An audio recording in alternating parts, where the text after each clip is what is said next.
At 6 o'clock. Good evening, it's 6 p.m. Today is Thursday, December 11th, 2014, 6 p.m. This is the Olentangy Local Schools Board of Education regular meeting. It is a business session, so we will be voting tonight. With that, I will call the meeting to order. And before I call it to order, I do want to thank the fellow board members for adjusting the start time to 6 o'clock. I've got a father-daughter dance I've got to get to at 7 o'clock. So if we're still going at 7, I'm going to excuse myself and Julie will take over. So with that, please call the roll, Mr. Kerr. Mr. Bartz? Here. Mrs. Fiesel? Here. Mr. King? Here. Mr. White? And Mr. O'Brien? Mr. White, I'm not sure who's going to make it. Mr. O'Brien? I am. Okay, please join me in the Pledge of Allegiance. Wrong flag. I I pledge allegiance to the flag of the United States of America and to the republic for which it stands, one nation, under God, indivisible, with liberty and justice for all. Okay, we do have some changes to the agenda. We're going to remove discussion item A, the community satisfaction survey. Unfortunately, Mr. Fallon had a bicycle accident. Yes. And he felt it was better, he would be better prepared to come in January, Yes. where he would be more amenable. Yes. So unfortunately, we're going to postpone that discussion to the January meeting, which I believe will be January 8th. Correct. Okay. So that after the organizational meeting? Yes. We'll actually start the organizational meeting and adjourn that, and then start a work session. The work session. Okay. Correct. Immediately thereafter. Yes. And then there was also an addendum that had sent out earlier today that added items to the superintendent action items. Everyone have that? Okay. Any other changes to the agenda? No others. Okay, I will accept the motion to approve the agenda as amended. So moved. I'll second, please. Any discussion? Seeing none, please call the roll. Mrs. Fiesel? Yes. Mr. King? Yes. Mr. Bartz? Yes. Mr. O'Brien? Yes. Okay, the board president's report.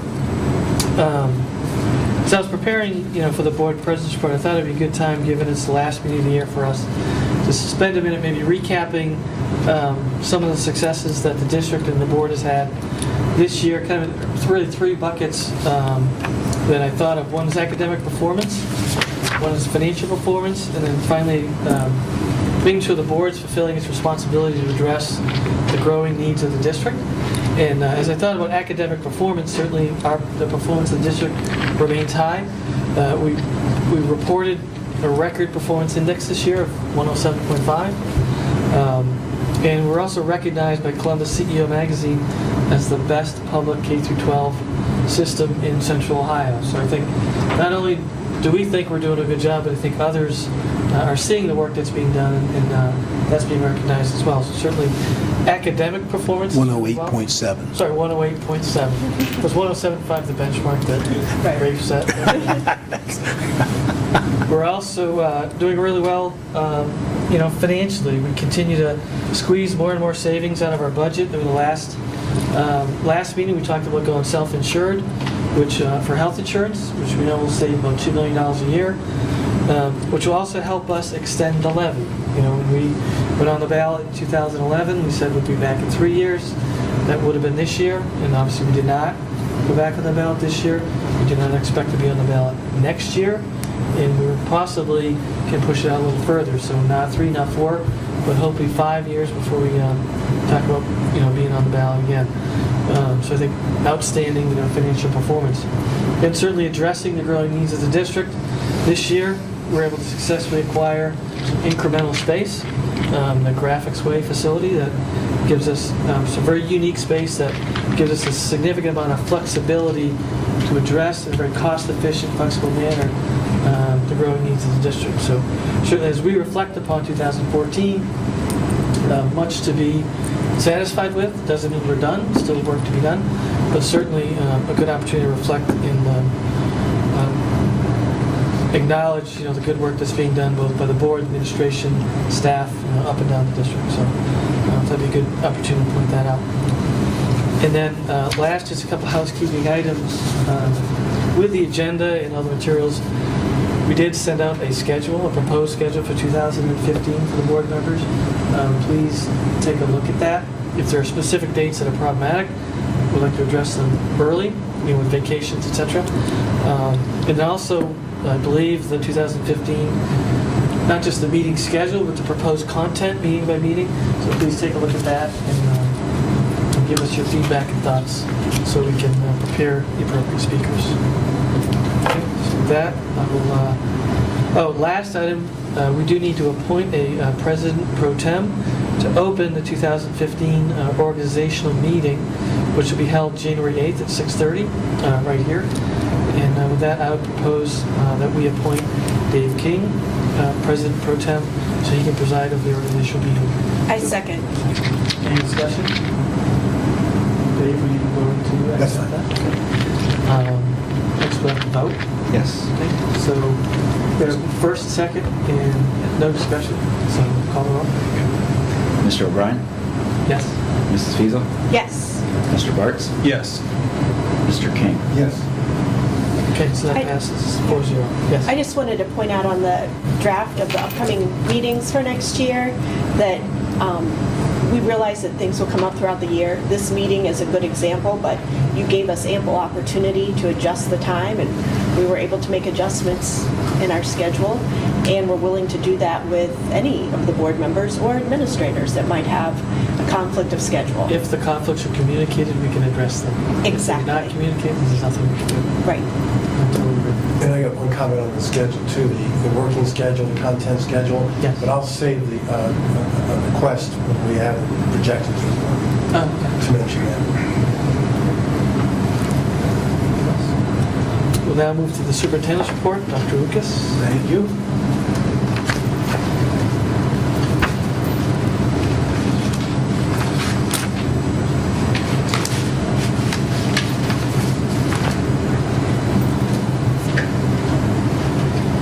All right.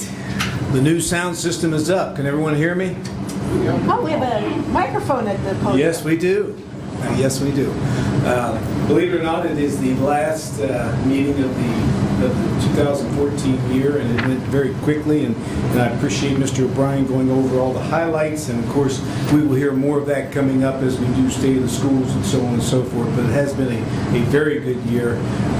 First and foremost, preliminary OAA third grade reading results are back, and I know I asked Mr. Rafe to go out of the room, but he will be back because I want him to hear this because he heads this department up. 4.1% increase in students scoring proficient or better. Again, as you can see, the top line in October, 82.81% proficient or better. Last year, it was 78.7%. So once again, the trend continues to go up. We're very proud of the work that our staff does on a daily basis.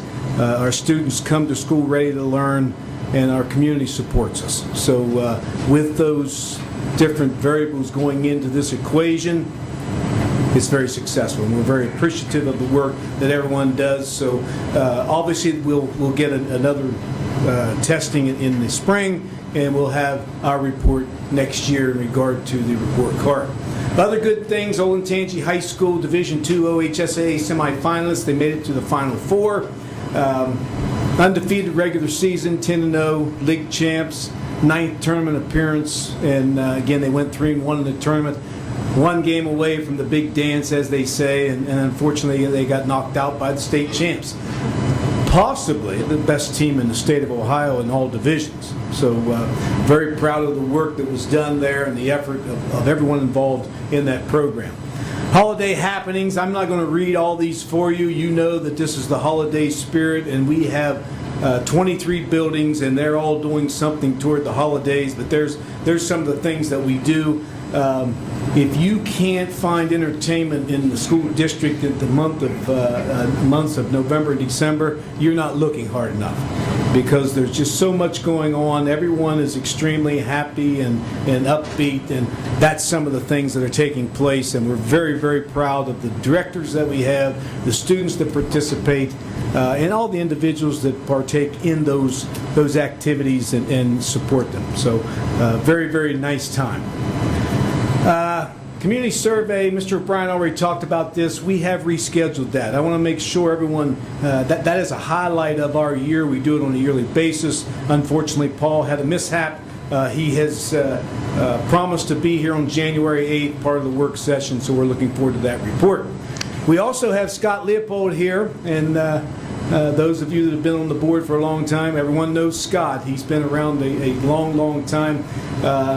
He came to us, I believe it was August now. I thought it was just October or so that we had his report. It was actually August when I looked, and then he came back, and he's here tonight. You're going to get a much better idea of why and how we're able to look into the future, as they say. It's unbelievable the amount of accuracy that comes out of these reports, and we enjoyed the report. Feel free to ask any question that you want, because Scott has been here. He's been in Houston. He just said he's got back from Lake. He gets around. He gets around. Where there's growth, there's Scott, and we're very fortunate to have him and looking forward to that report. We'll also have second reading of the board policy updates. We'll have our permanent improvement budget from Mr. Gordon, and that's the piece that we have to know and understand, that there are a lot of things that a lot of people want in the school district, but we have limited funds, and we have to prioritize the project with the greatest needs. So again, I would encourage you to ask those questions, and Mr. Gordon works hard at that whole process of planning for the future, and we're looking forward to that report. Agenda items, we talked about the Graphics Way, and now the Olentangy Academy is the kind of a name being kicked around, but Chelsea Eisman is the assistant principal was the assistant principal at Olentangy High School, is now the program administrator.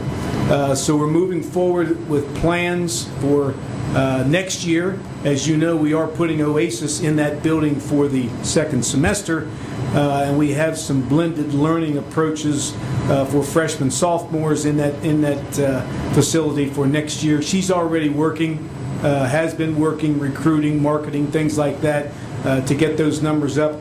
My fear for that building, and it's a good fear, is it will be full very soon. And again, that's a good thing, and we'll continue to work with that and stay creative. And you'll hear from Scott why we have to continue to work and stay creative with the enrollment projections. Also, you have on your agenda pay rate increases for substitutes. It allows us to remain competitive. It's for substitute teachers, home instructors, and tutors, classified subs. As you may recall, some of you were on the board this time in 11 when we were going through levies and expenditure reductions. We did reduce that rate. And now we are asking or requesting that we bump it up a little bit, still not at the same rate that it was when we reduced it. It allowed us to save money at that time, but now we're getting to the point where we have to stay competitive, because from a substitute standpoint, we are competing with Westerville and Dublin and Worthington on all sides of us. So therefore, we're asking to bump that scale up just a little bit. Also under agenda items, you have technology purchases, Olentangy High School specialty labs, that we bring them up to scale with both Liberty and Orange. And the big item in there, the 3,800 Chromebooks and licenses. I believe it's right around $1.2 million. And as we've talked at this level, that's a requirement for park testing. As you may recall, we put that off for another year and bought calculators this year. But for next year, it's probably time to pull the trigger on the Chromebooks. Please keep in mind, if park testing goes away, those machines, those devices will be used for instructional purposes, as they will be used the first semester. But due to test security measures, we have to somewhat tag them for testing purposes in the second semester of next year. So we're asking to get those purchased and get them up and ready for next school year. We're also asking to purchase 10 school buses. As you may recall from our transportation report, the request was originally 14, and we're going to ask to purchase 10. Last but not least, we have, believe it or not, an organizational meeting on January 8th. The year is gone, and we'll get back at it in January, and it will be followed by a work session. And again, I want to say, closing out the year, thank you for all that you do. I know that we honor you. I believe it's the month of January for Board Appreciation Month, but we do appreciate all the work that you put forth because it is a thankless job, as you know, and you are sure not getting rich doing it, as we all know, because you all have, as they say, real jobs, and we very much appreciate the support and effort that you give to the Olentangy school system. With that being said, I'm now going to ask Dr. Rhonda Knight to come forward and talk a little bit about diversity. We do have a video that we kind of want to close out the school year with, or the calendar year with. Dr. Knight has been with us now. She and I just attended a meeting. We were thinking 2 years. It's actually been 4 years, helping us throughout this whole diversity journey, and she has a few things to say to kind of introduce us into this video. So, Dr. Knight. Good evening. Basically, I just want to give you a little bit of background about the video.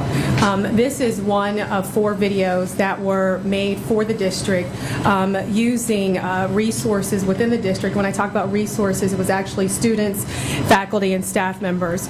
A contract was actually put together with Johan and Terrell of Warhol and Wall and Associates. And basically, what they did was they took the actual theme of creating cultural understanding, awareness, and sensitivity, and looked at what that meant as far as a message that should be developed and displayed when it comes to promoting the district and how it looks at addressing diversity as a whole, but then also what that looks like at the elementary level, the middle school level, and the high school level.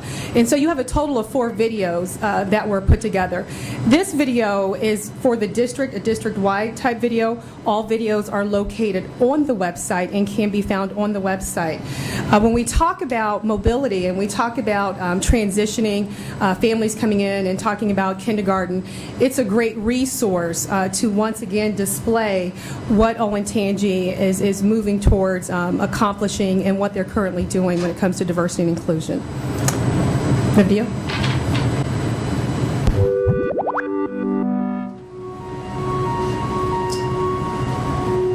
What do you look for in your school district? Are there opportunities for my kids? Do they feel welcome and accepted? How does your child fit into such a diverse community? We know every student wants acceptance and to be included. So, at Olentangy Schools, we're building a community. Focused understanding and awareness. From your neighbors, teachers, librarians, to your coaches, teams, and friends. At Olentangy Schools, the goal is inclusion for all, no matter what background our student is from. We are planning as educators, growing our leadership to better our students. We are teaching our students through experience, hands-on interactions that build understanding, serving their community together with their friends. We are teaching them the life lessons about friends, family, and community that go beyond the walls of the classroom. Although you can simply define diversity or community, here it is so much more. It's the people who work every day so that all are included. This is our community. This is our home. We are Olentangy. We are Olentangy. We are Olentangy. We are Olentangy.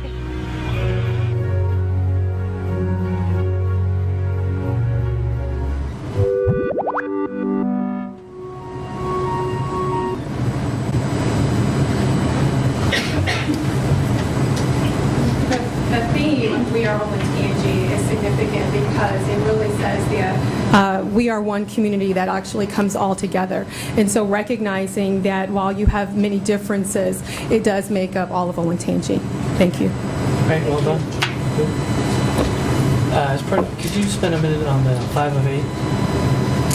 With the state board eliminated the 5 of 8 requirements? Spend a minute on that. I believe we talked a little bit about this at the last meeting, and my understanding is that did pass, by the way. And I know it was very controversial, but I think from our end, it gave more control back to the local school board and administration. We would typically exceed that standard. Oh, yes, absolutely. Again, I think it gives us more flexibility in regard to staffing and allows us to do what we think is best in Olentangy. As you've already mentioned, we're far above that standard already. So it's not going to affect us at all. In fact, it'll give this group more flexibility in regard to staffing our schools. Anything else for Dr. Lucas? I just had a question on something that we had approved at might have been an October meeting, and that was out here at Olentangy, there's a lot of construction going on, and I don't want people to think that we're building a new building. That was actually an easement that we had approved where the developer that is building the homes that at MI homes east of the high school has to bring the sewer up through our property. The developer did make a donation to the district to compensate for some of this, some of the dirt and the road closures that we have to go through. But I want to make sure that the land that has been dug up will be returned to the same condition that it was in, because that one field we use for football and lacrosse and some soccer practices, and I want to make sure that the baseball fields are not impacted, because I know they're going to start digging under the road and headed toward the baseball fields. I don't think there's a blade of grass left on that. No. And actually, and I think Mr. Gordon may address some of this in his report, but my understanding is the fact that practice field was in need of repair. And our hope is, of course, when the developer says we're going to put it back like it was, we actually hope it's better than it was. So he has been on that every day, believe me. And I just want to make sure that there are no district monies that have to be used to repair the fields or the driveway that's going to be torn up and closed during fall break or during winter break. Thanks for the donation, but I'm not using that donated money to repair the damage that they've done. Even it's just being honest, it was a surprise at the magnitude. When I read the easement, Right. assumed a little slit, drop a wire, we'll be done. And this is an extensive construction effort. yes, it is. Mr. Gordon's on that every day. There is no new building being built. There is no new building. We've gotten that question also at coffee chats because I think I would agree with each of you, and probably everyone in here would agree, a little bit more dirt on a pile than what we thought.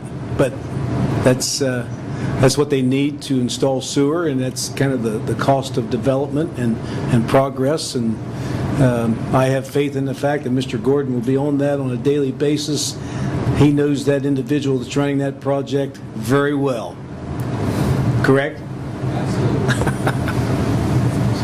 So, Mr. O'Brien, just quick, Dr. Lucas, I appreciate the thank yous to us, but I want to thank Mr. King, who got me connected with the Allen Creek Elementary PTO, and Jody Dorsch and her crew for the holiday open house for the little kids to purchase gifts. I was there last Saturday morning, and they did a great job, and there was about 30 Olentangy High School service kids there helping the kids, and so it was really a great event. And so appreciate you thanking us. We got great community, we got great people at these schools, so Yes. Shout out to Allen Creek, they did a great job. Yeah. Yes, I agree. Thank you.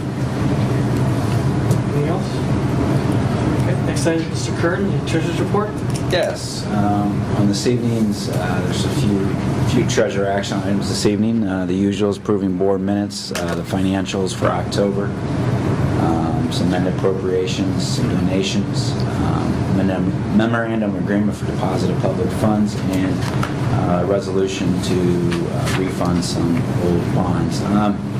Just want to touch on a few things real quick. The financials for October. These have been updated. Of course, the estimates have been updated for the October forecast. At this point, we're in line with estimates, except for if you saw the other expenditures, that's just a timing thing. We're under by about $400,000.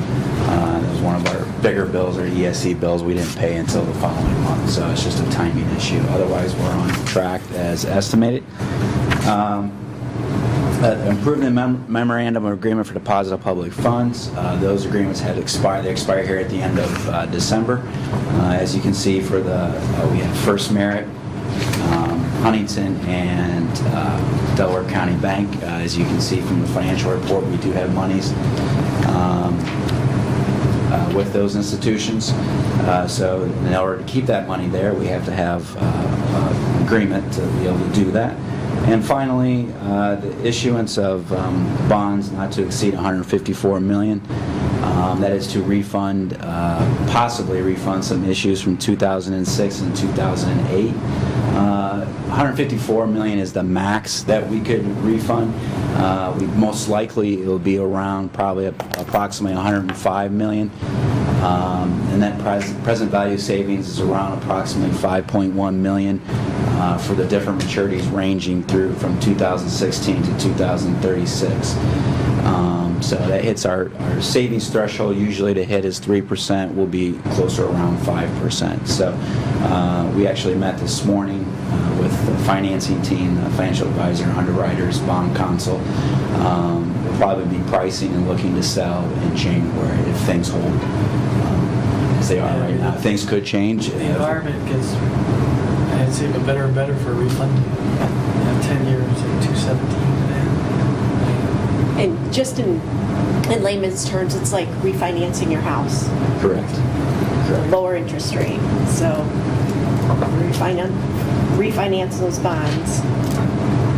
So, and since this preliminary stuff things have gotten a little better, but we're still a month or so away till we'll probably act if we do decide to sell. So things could change in that time.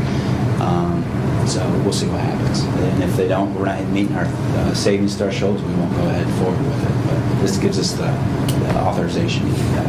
Yeah, I just wouldn't. That window's only be open for so long. Right. So I wanna miss it. Other than that, that's all I have this evening. Unless there's any questions anybody has.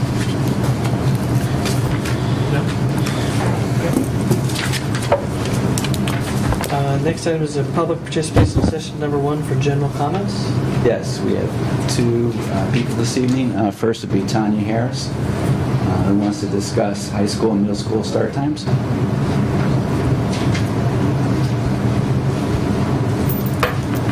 Hi. I'll keep it brief. I think Diane's done a lot of research on our subject here, so I'll let her go. And mine is, I was unable to attend the last meeting, but I heard the survey results came in, and we were 50-50. Am I correct on that?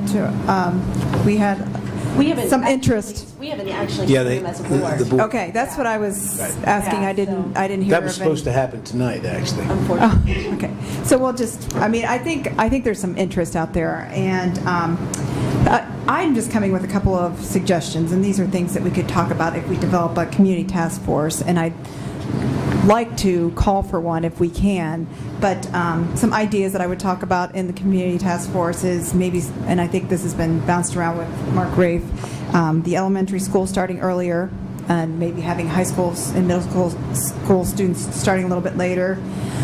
I think this is already in place, but it may not be the study hall at the end of the day in the high school. I don't have any high school students. Okay, so I know some people have work commitments and maybe child care commitments, maybe utilizing a last period study hall, just some things that are bounced around, but other ideas, and I'm just willing to be on the community task force, and I'd love to start one if we could, and I don't know how to move that forward, or if there's some protocol here, or if we can move forward with it. Maybe a discussion. on the board, with the board, We maybe? currently, to give you some idea where we are with that and how that moves, we have an individual that is doing his internship that just completed the report, and he did most of his conversation with Dublin because they've gone through that. Yeah, I think I'm aware of that person. He's called me. So we will then bring that back to DLT, but I think there are a lot of steps that have to take place before we get Yes. to any community I- task force. That's- okay. Specifically in regard to, okay, this concept sounds good, but there will be some cost with it. That's going to have to be the next step Yes. that we talk about. We also are going to have to talk to students, for example. We want to make sure that if students are in favor of, so I think we're going to be doing a few more surveys in regard Okay. to that. And that doesn't mean we're dragging our feet by Yes, no I know. means, but I I know think it takes something time. that's that big, we want to make sure that we flip every rock up. Yeah, and I know Mark Rafe had, he told me informally, he was talking to some high school students and threw it out there, and they were like, all for it, but then, there were some drawbacks, and, after getting out of school later, and that's why I was suggesting Right. maybe the study hall and taking advantage of that.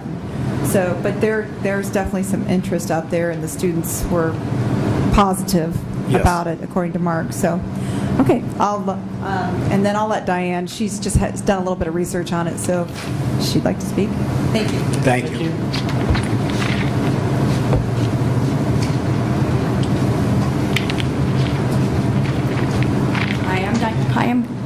Hi. Okay. Yeah, there you go. Hi, I'm Diane Begro. Can you hear me? Can you guys hear me? Yeah. Okay. And it's not that I've done a lot of research. There was a documentary that aired on National Geographic on November 30th. It was called Sleeplessness in America, or Sleepless in America. And there was a good 20-minute part to it just devoted to sleep deprivation in high school students. So let me read from my notes.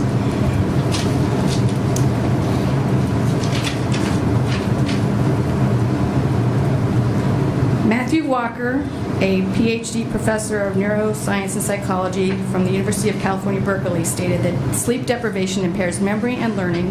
With sleep deprivation, there is a 40% deficit in capacity of brain to make new memories. With a full night of sleep, learning and memory is increased by 20%. That's a huge swing. Wendy Twill, a behavior and social scientist from RAND Corporation, stated that teens' brains and their internal biological clocks prefer later schedules. Current school start times do not work with teenager biological clocks. One student in the documentary stated he was less motivated, drowsy, wanted to go home instead of being tired at school.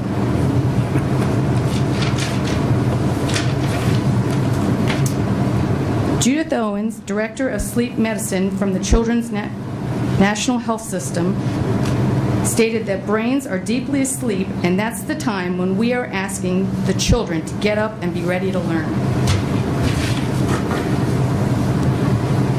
The documentary stated that adolescents require 8.5 to 9.5 hours of sleep.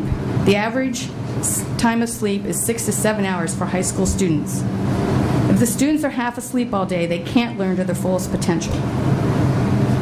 Fairfax County in Virginia went through this same issue that we're addressing here.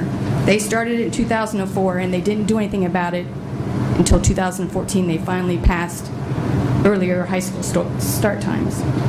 The parents in that county created Start Later for Excellence in Education, standing for SLEEP, in an effort to push back the high school start times. The documentary then stated that the American Academy of Pediatrics recently recommended that high schools should start at 8:30 or later. The findings from the sleep team and the research found that students in schools that have a later start time have higher test scores, lower rates of depression, and up to 70% fewer car crashes. In October of 2014, the superintendent of Fairfax County School Board finally gave her vote towards starting the school time to be pushed back, and they pushed it back to start between 8 and 8:10. That was a big win for that county. And I'm wondering if we couldn't, I personally would do this. I would reach out to them to ask them if we could get their research, any information they had. Please, let's not have our community take 10 years to make changes to the high school start times. as what happened in Fairfax County, Virginia. Let's work together to let our students know that we care, that we want them to be able to have their full learning potential not impaired by lack of enough sleep. And I would love to have that documentary viewed by all of you. It wasn't just about high school students, it's about everyone. It was very, very informing. Thank you. Thank you. So again, recap. So we'll get the Fallon survey results.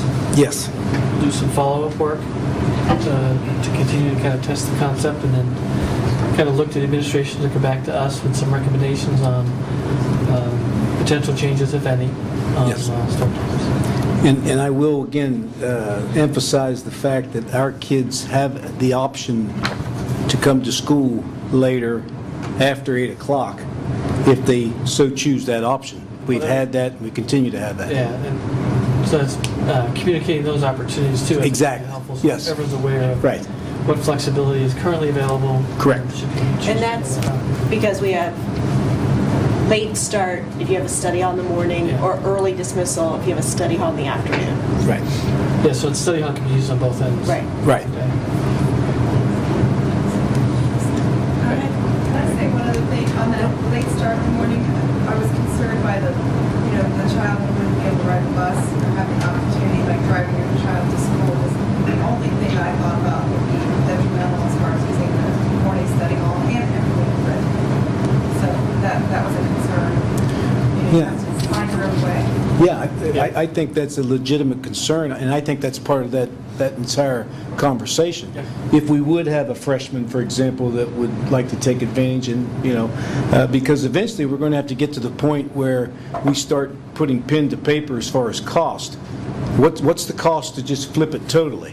I think you'll find there's a cost to it, and I think part of that conversation would be, okay, let's not flip it totally. Let's just say, okay, we're going to provide transportation, and this is discussion, by the way.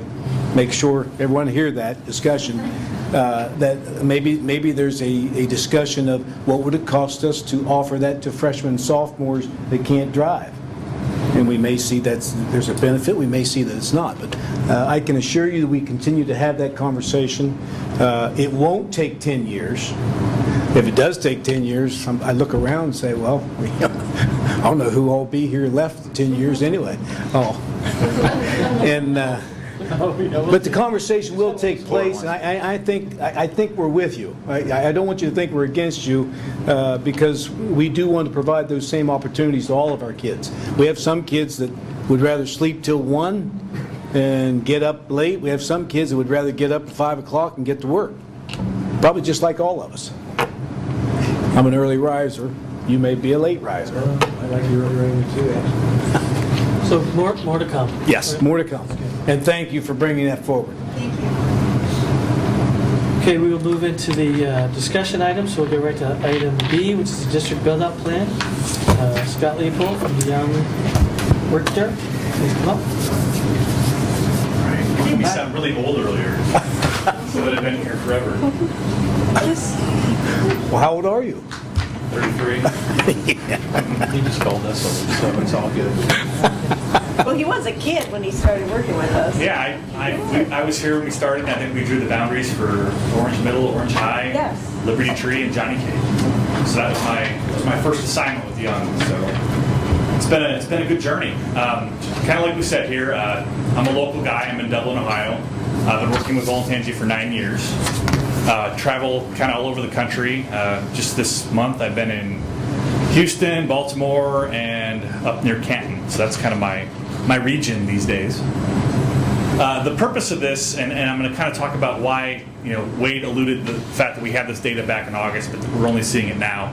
And part of the reason for this is that I wanted to make sure that there was no confusion between the build-out study and the enrollment projection that you guys get every year. The enrollment projection that Tracy Healy's been doing, longer than I've been doing this, that's a 10-year cohort projection based on historical enrollment and birth data. And what we're looking at here, this is kind of the crystal ball. We're trying to look beyond that 10-year projection to see what things could look like in 50 or 75 years. And so what we're looking at here is not based on historical enrollment. It's based on our historical housing yields that we can observe. And what a housing yield is how many students per unit we see out of either single family or multifamily. And so we're using some of that historical information, and we're also looking forward into the established zoning densities and future land use that are created by your local municipalities, townships, and cities. We're assuming for this model, we're assuming a growth rate of 500 single-family units per year, and I'll go into this in more detail in a second. And we're also assuming that as things grow, they're going to grow where the existing infrastructure is in that direction. And we're also looking at housing turnover. One of the big things, and I wanted to thank Mark and Krista and also Ralph Awe, they helped a lot with this process. One of the things that kept coming up is the last time we did a build out in 2005, we didn't really take into account any kind of housing turnover. And so what this does is this assumes that we have housing turnover as we continue down our growth pattern. And so just a little bit of background information here. This chart here on the left, and you guys have kind of a printed out version of this in front of you, and we can also have this posted online. This shows kind of our historical increase in enrollment versus building permits. And so our increase in, or our building permits are here, these blue bars, and then our increase in enrollment can be seen in the orange bars. And you can see there's a 3 or 4 year lag time between the time that we have those big spikes in enrollment. And so you can see right here, I think this is 2003, 2004, 2005 in here, where we had those big years of building where we were 1,400 units per year plus. And we really didn't see that increase in enrollment until a couple years later. And then it still continued to increase even as those building permits dropped off. And so... Are those just single-family only building permits? Yes, these are single-family only. And then what this shows us the same trend. This shows us our overall enrollment versus those building permits. And you can see that, you know, this curve heads up pretty straight up, pretty 45-degree angle up here. And then as those building permits drop off, it continues to grow, but it's starting to level off a little bit. And so what we started to look at is housing turnover. And what we looked at is price point. And so we have total valuation here, and then here we have median age of subdivisions. And this is based on single-family units and the median age of those neighborhoods. And what we have here in these boxes are the student yields. And what we observed was basically as the housing stock gets older, the student yield goes down. And so I'm just going to come right here. We're looking at this is the $400,000 to $450,000 range. When these houses are less than 5 years old, we're looking at a yield of about 0.8, and then it comes up over one student per unit, which is our K-12 yield. And then afterwards, it starts to creep down. And so what that shows us is that, especially in this kind of stock here, those are kind of the forever homes. When people buy into those houses, they're really not moving up. I mean, they buy there and they stay there once their kids are gone. What we did notice is that kind of in the lower price points, those yields stayed higher longer. And so what we kept coming back to was kind of our Green Meadows, High Meadows scenario, which is always our bellwether neighborhood here because it's been here forever. It's kind of the gateway to Olentangy from a single family point.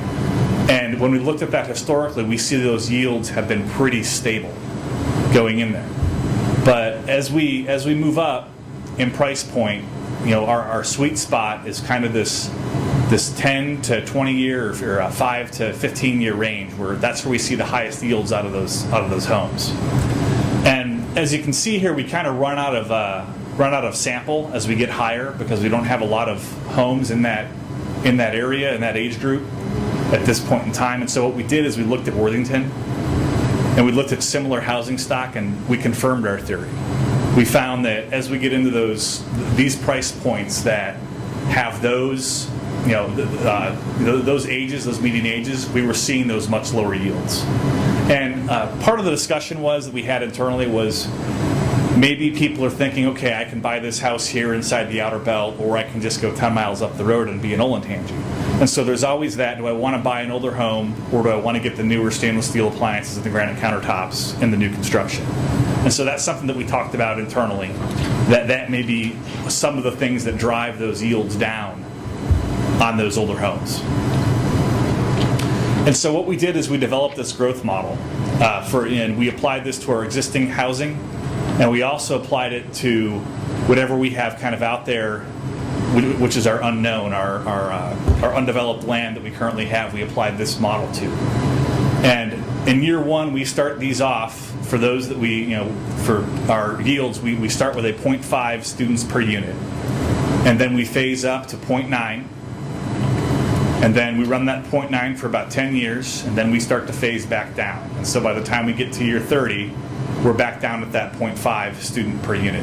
And that corresponds with this trend that we've observed.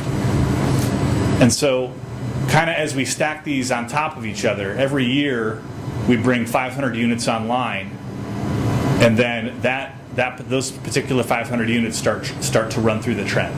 And so you can see as we compound it, we have this kind of bubble that we have moving through the model. And so what this is, this kind of shows us the profile of what this growth looks like. And so this is our current single family, this green solid here. This is what it would look like if we didn't build any more single family homes in Olentangy. If we stopped now and didn't build any more. This shows that progression of that existing stock moving through the model and declining. And so we have our existing multifamily in the pink, our non-subdivided students that would stay constant. Now this is, when I say non-subdivided, I'm talking about kind of the Clark Shaw roads of the world, where we have kind of that rural residential where these parcels are really too small to be subdivided into neighborhoods, and they're too big to be like a master plan community. So that's what that stripe is coming through there. And then we have our planned single family, and so these are housing units that we know about. We know how many they're going to be, and so those developments that are happening off of Stites Road, that kind of stuff that we know is in the pipeline for that development, that's going to be in this kind of light green gradient here. And then we have our planned multifamily, which is a very small sliver in here. The big piece that we have is the undeveloped acreage. And so this would be kind of our Evans Capital area right off in here. This is the large tracts of land that we don't have, current plan unit developments in, that we're using those current densities that are given to us by the townships to figure out how many units we have here. And in this number, we have about 14,250 units to be built. And if we continue at that pace of about 500 a year, we would exhaust those units by the year 2043. And so once we get to that point, we'd be at about 23,747. And once we get to that point, there's no more available land to build. And so at that point, we would start trending back down. And that end point, which we're going to call mature build out, is modeled to occur in 2070. And so that's the point in which we haven't built a home in Olentangy for 30 years, or over 30 years. And at that point, we would be at just shy of 20,000 students. And so, as you can see, we've got our existing stock declining being offset by potential growth. And then once it all settles down and we look like Worthington does, parts of Worthington do now, per this model, we'd be at about 20,000. So, in that instance, we're at 18,000 now. Correct. So we do not want to overbuild, because we'll probably just max out at 20,000. And so it's that sustaining and fitting those kids in while we... Yeah, it's what do you do in these periods? Yeah. And the way we built this model is it's based on the 500 students, 500 units per year. Now, if that increases or decreases, this number at the end stays the same. It's just how long it takes to get there and how high this peak is. And so, say building speeds up again. This peak moves forward and may actually be on top of some of this declining of the existing housing. So that number may creep up a little bit. I think we modeled 750 units per year and 1,000 units per year, but we consider the 500 to be the most likely, because that's what we've really observed in the last 5 or 6 years. And so that's where we're at with this. And so when we started to look at this by attendance area, we can't really, because we don't, this is all market driven, we don't know exactly where the growth is going to happen when. We can't really apply a time to the peak number. But what we can show is we can show what would that enrollment be if everything maxed out on every boundary at the same time. So we can show what those numbers are, but we can't add them together because we know that that's not going to happen. But what we do show is we do show the mature number for each attendance area. And so you can see, we also show, I've got a slide here at the end, we show a build-out percentage that you guys have in front of you. And so if we look at, the Oak Creeks of the world, they're done. I mean, as the boundaries are today, they're 100% built out. And so basically what we want to do is Oak Creek is going to kind of be our new Green Meadows, High Meadows. Yeah. And so that's going to be our another one of those bellwether communities that we'll be looking at. And so as we look at this, we can see we do have some imbalance, especially at the high school level. If we look at the mature build-out, I think we've got close to 3,000 students within the existing Olentangy High School boundary, and then Orange and Liberty are under 2,000.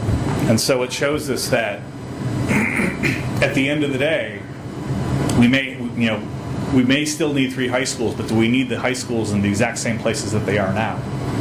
That's one question that we have to ask, because we know that the district's growing from the south to the north, and kind of our median center of the district, as this growth continues to occur, is creeping kind of northward. And so one of the, at this point, I kind of want to open it up to discussion for you guys with this. Based on a normal distribution of high school students, and what I mean by that is we assume that we have relatively the same number of students in each grade as we move forward. If we look at that number in 2043, our high school enrollment would be 7,306, declining back down to 6,191 in 2070. So does this, the methodology and how we got here, does this kind of make sense to you guys? Yeah. Any discussion on the high school concept?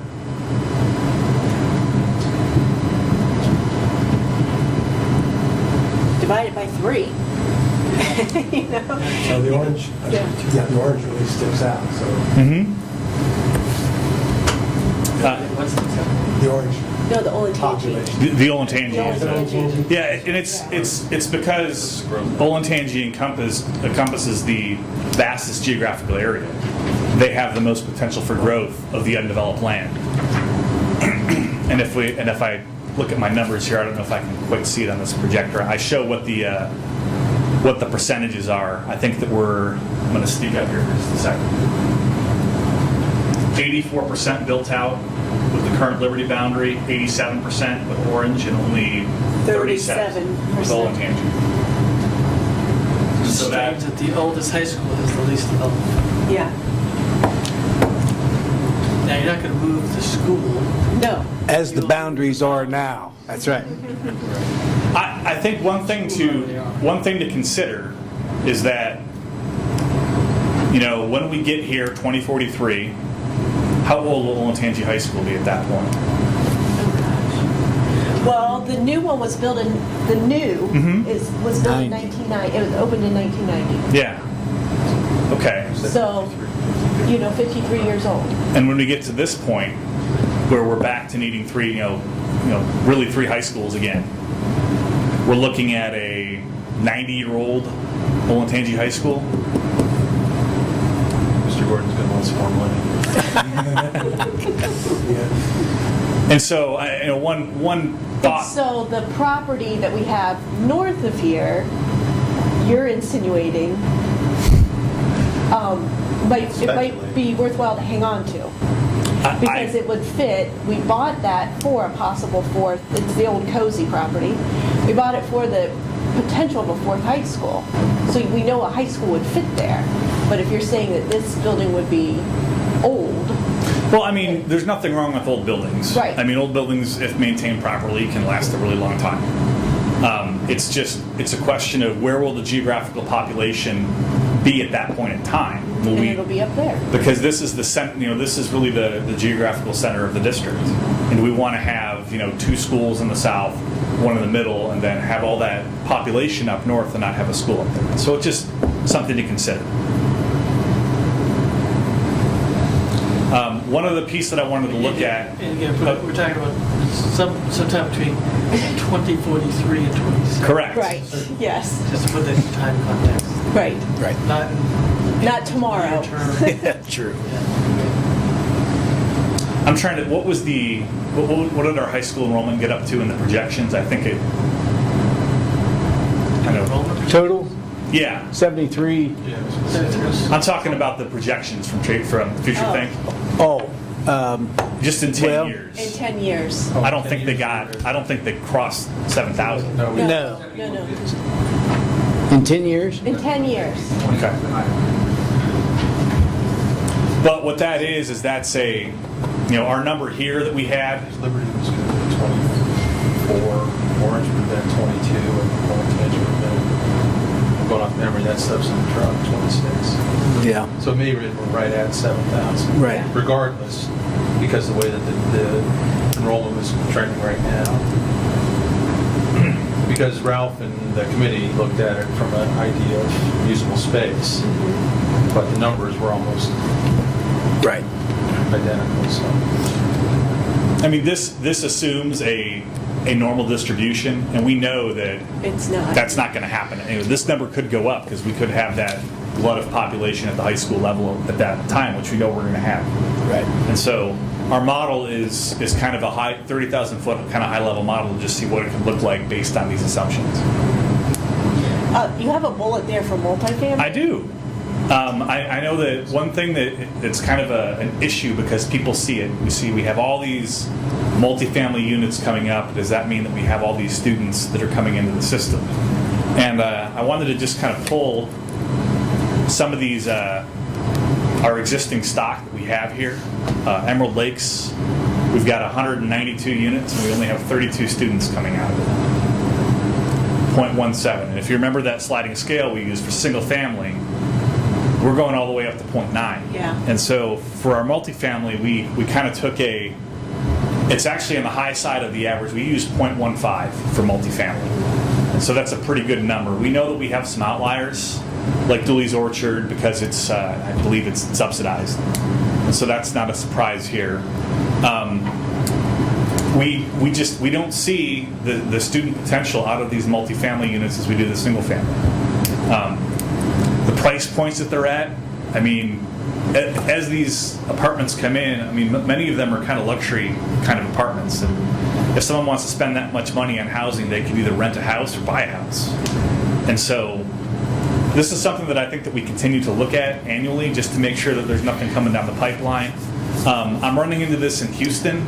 Their situation is a little different because they have a lot of they have a larger immigrant population from the Indian subcontinent and China.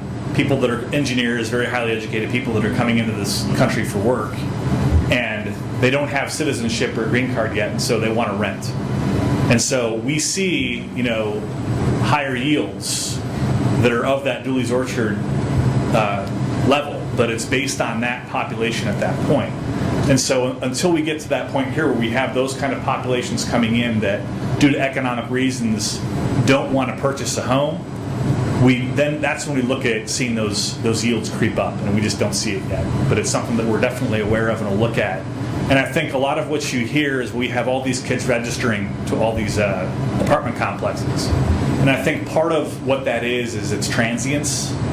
That it may be misperception of transients when these kids come in, they register. We don't know how long they stay. We don't necessarily hear from them when they leave. And so that's something else to consider. And so, that's something that we look at every year and we're very cognizant of as far as the multifamily. I mentioned earlier about making a suggestion in regard to our work schedule and content. At some point, I don't have a timeline, nor do I have any suggested language, but I would like to suggest that as we look at our content schedule, that we bring the facilities committee into the conversation and have them start to look at what options there may be as we deal with this projection. We have the advantage of this report, we have the advantage of the report that Tracy presented. Bring those individuals to bear, and then also people who are involved in the redistricting effort to get their opinion. I think it'd be a really wise joint session, if you will. so that they can start to think long-term, short-term and long-term about how we might accommodate this growth, and then obviously as it starts to level off and even come down. Understanding it's a very long period of time, but just to start that conversation. So I'm suggesting that beginning of the year, when we have our organization meeting, whoever will be appointed to the facilities committee from our group, maybe perhaps that person then can craft some language so that we can provide direction as a board committee to that group. So just a thought. And this is data that we built with kind of that thought in mind. And so this is not school level data. This is actually parcel level data. We have all the student potential by parcel. And so we can very quickly calculate in redistricting what the mature and maximum build-out numbers could look like for potential boundaries. And so that's something that we had that thought in mind when developing this. I think it would be a good idea to. Yes. Yeah, because these numbers, I'm just looking at elementary, but they swing from like 362 kids at Alum Creek. And again, prefacing, this is years out. Mm-hmm. You know, only 362 kids, but like 1,300 kids at Cheshire Elementary. It's actually the opposite. That's what, yeah. So that's, you know, that's a big discrepancy, and it shows me at some point, again, not today, we're going to have to do some readjustments to the attendance boundaries. That's correct. You're gonna. What we'll see is kind of that as that population starts to decline in the south, we'll be almost pulling the boundaries south where we have the capacity.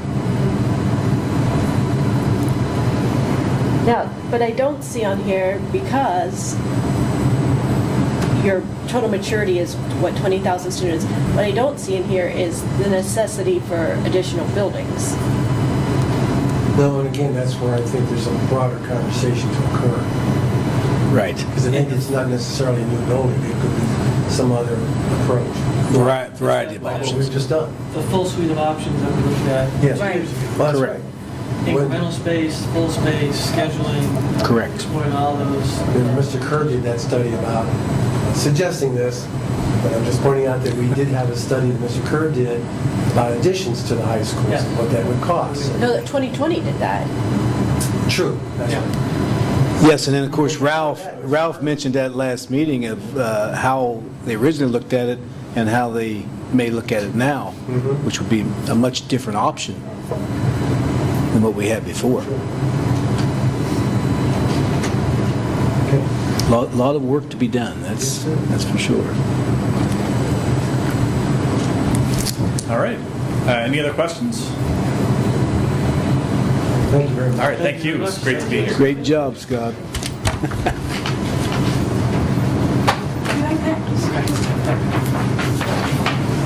The next item is the second reading of the board policy updates. Ms. Martin? It's late 7. It's late 7. Okay, I reviewed the policies at the last meeting and just wondered if there were any questions for any of these policies. Any additional questions from Ms. Martin based upon the discussion we had? I have one comment. When Lynn and I were going over these policies preparation, Linda picked up on the fact that, so I don't know if you have copies with you, but I'll give it to you for your reference. You can look at it later. But under the operations, meaning specifically security of buildings, it's page 4, the top of the page. Read what's there now. Upon approval and adoption of the school safety plan, I'll paraphrase, by the board, the superintendent shall submit. Elsewhere in this report, we don't have that comment. This was a miss. This should, in our opinion, should be crossed out. The committee, the policies committee, we all agree we shouldn't be providing a report that can become public because it's about building security. And so what I'm suggesting here is that that sentence be deleted, and that sentence at the top of page 4, 8400, I should have said that, should just start with the word the superintendent shall submit to law enforcement, Ohio Department of Education, which are required to by law, and that way it'll be consistent with similar sentences in the document. spice it up next year. Makes sense. Any questions on it? Any other questions for Ms. Martin? Policy updates? Free to go. Thank you. At this point, I'm going to transition the meeting over to Julie. And discussion item D. Thank you. All right, Mr. Gordon, you're up. He's got the permanent improvement budget. That means what he's going to be working or proposing that we work on over the summer, throughout the year. Brought to you by the great work of the Facilities Committee.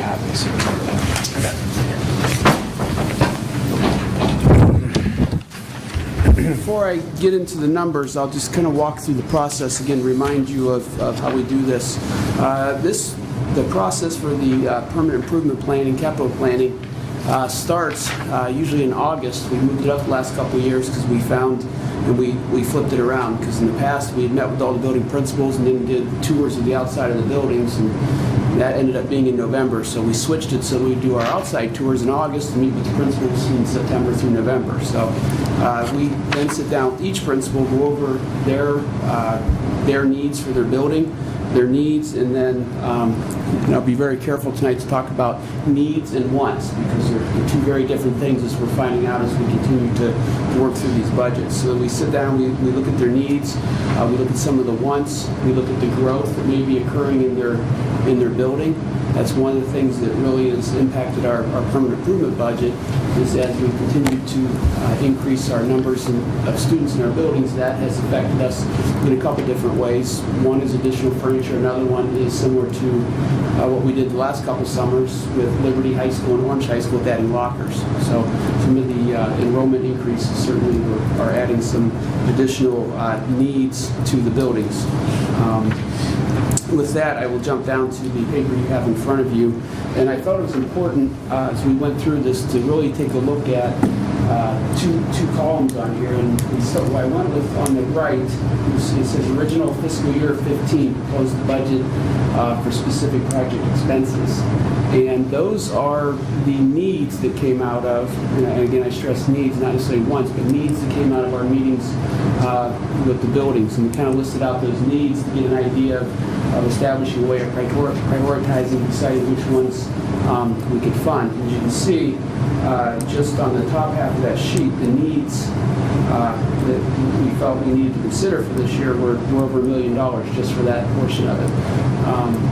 And you see to stay within budget, then on the left is the projected expenses for fiscal year 15 specific projects. And those are the projects we felt like we needed to fund this year versus the needs that were asked for, but the need and then what we could afford within the budget to fund.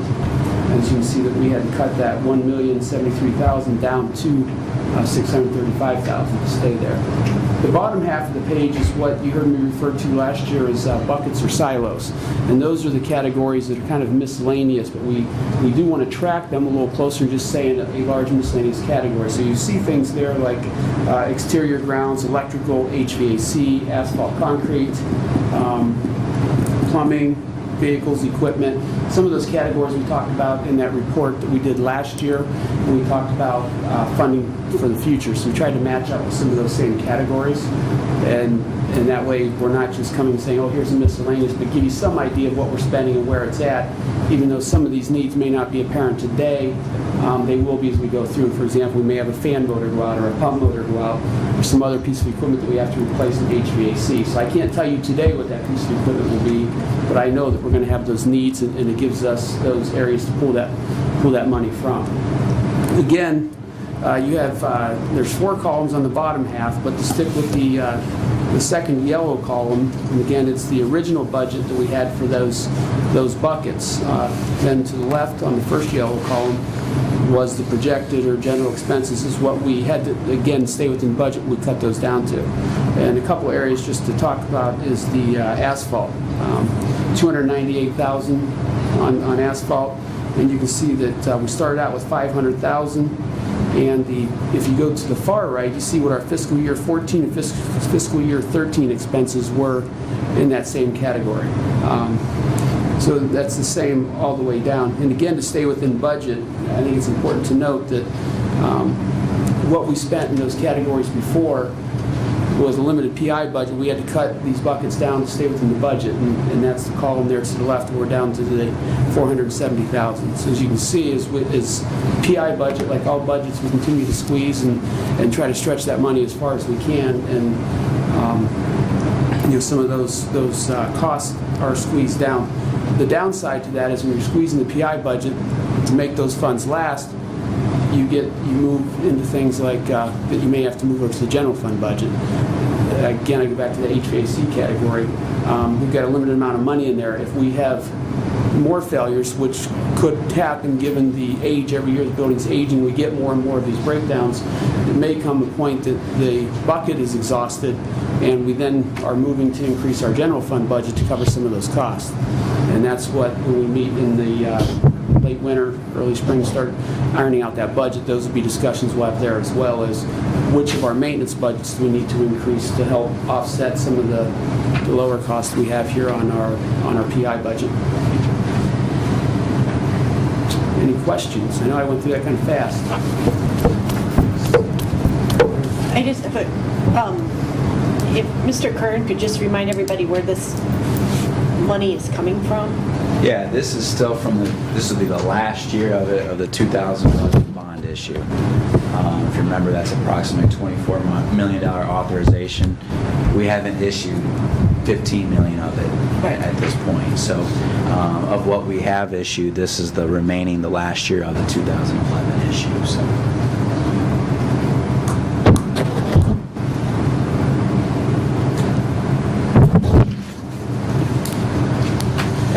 Add to that, 15 million was set aside for elementary, which at this time, as you can see, we do not need.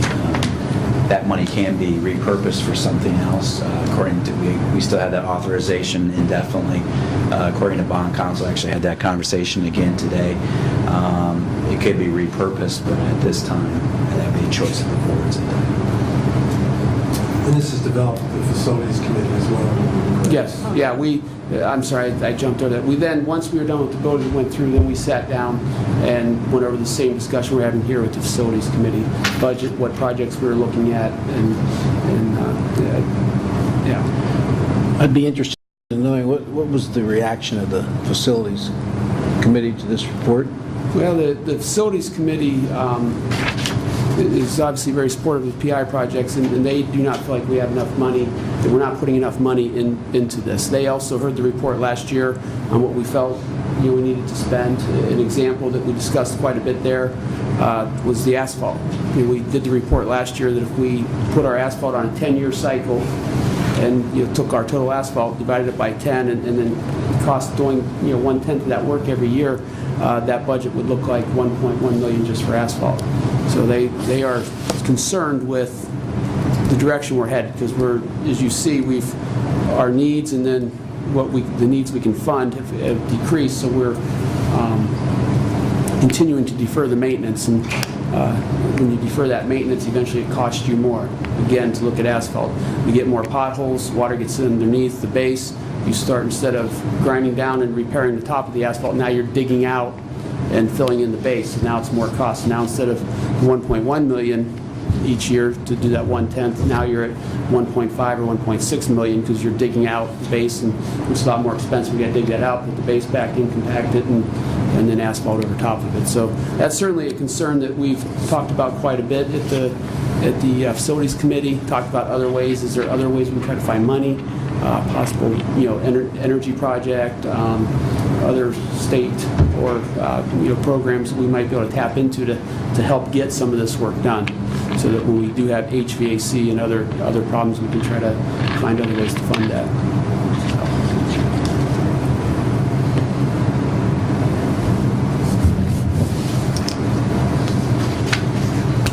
Any other questions? All right. Thank you very much.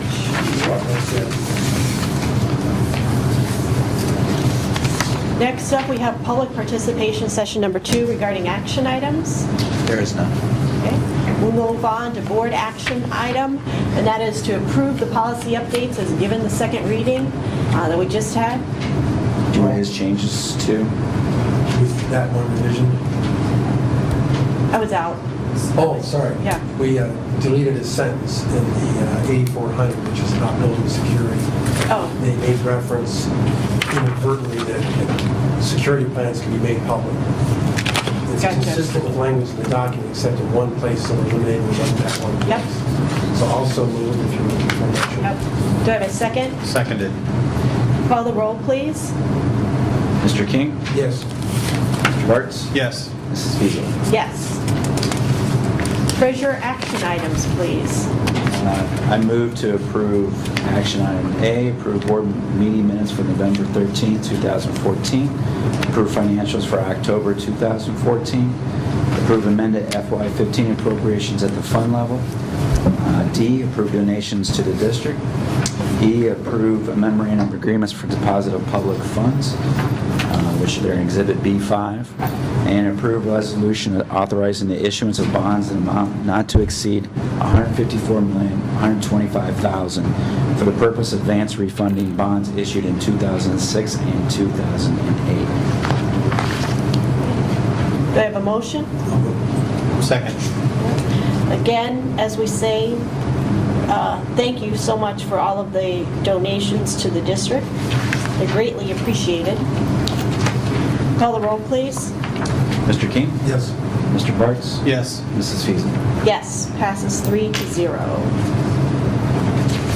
Superintendent action items, and this would include the addendum that we received. Yes, present superintendent action items A through J for approval, please, including the addendums. Do I have a motion? So moved. A second.